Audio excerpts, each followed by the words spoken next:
இந்த சமூகத்துல நடக்கவே கூடாத விஷயங்களை சமூக அவலம்னு சொல்லுவோம்.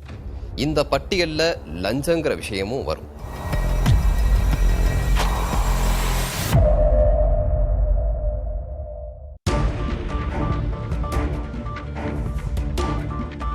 செங்கம் திருவண்ணாமலை மாவட்டத்தில் இருக்கிற முக்கியமான ஒரு தாலுகா.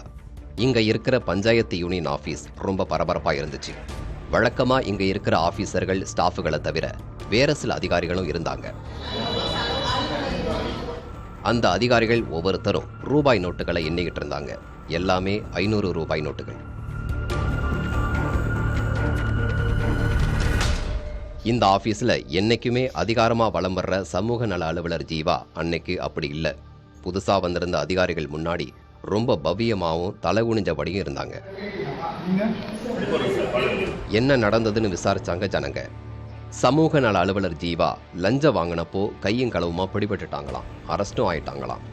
இப்போதான் தெரியுது புதுசா அங்க இருக்கிற ஆபீசர்கள் திருவண்ணாமலை மாவட்ட லஞ்ச ஒழிப்புத்துறை அதிகாரிகள்னு. கரிமலைப்பாடி கிராமத்தை சேர்ந்த 2 பெண் பிள்ளைகளுக்கு தாயான ஒரு பெண்மணி முதலமைச்சரின் பெண் குழந்தைகள் பாதுகாப்பு திட்டத்தின் கீழ் நிதி உதவி கேட்டு அப்ளை பண்ணியிருக்காங்க. அந்த அப்ளிகேஷனை கிளியர் பண்ணி அனுப்பணும்னா 5000 ரூபாய் லஞ்சமா கேட்டிருக்காங்க சமூக நல அலுவலர் ஜீவா. கூலி தொழிலாளியான என்கிட்ட அவ்வளவு பணம் இல்லைன்னு சொல்லியும் பிடிவாதமா இருந்திருக்காங்க. ஒரு கட்டத்தில் ஆபீஸ் செலவுக்காகத்தான் கேட்குறோன்னு சொல்லி 3000 ரூபாய்க்கு இறங்கி வந்திருக்காங்க. ஆனா அந்த தொகையும் தன்னோட சக்திக்கு மீறினதுன்னு கவலையாயிருக்காங்க அந்த பெண்மணி. இதனால திருவண்ணாமலை மாவட்ட லஞ்ச ஒழிப்புத்துறை அதிகாரிகள் கிட்ட முறையிட்டிருக்காங்க. கேஸை எடுத்துக்கிட்ட விஜிலன்ஸ் டீம் அந்த பெண்மணி கிட்ட 3000 ரூபாய் பணத்தை கொடுத்து விட்டுருக்காங்க. அதுல அடையாளம் காணுறதுக்காக ரசாயனமும் பூசியிருந்தாங்க.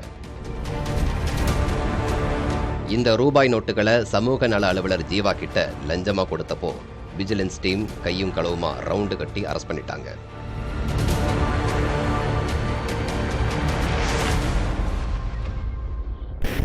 இன்னும் கூட பல கவர்மெண்ட் ஆபீசர்கள் அப்பாவி ஜனங்க கிட்ட லஞ்சத்தை வாங்கிட்டு தான் இருக்காங்க. அவங்க தங்களோட பொறுப்பையும் கடமையையும் உணர்ந்து திருந்திக்கணும். இல்லைன்னா அவங்க கைகளுக்கு போலீஸ் காப்பு தான் கிடைக்கும்.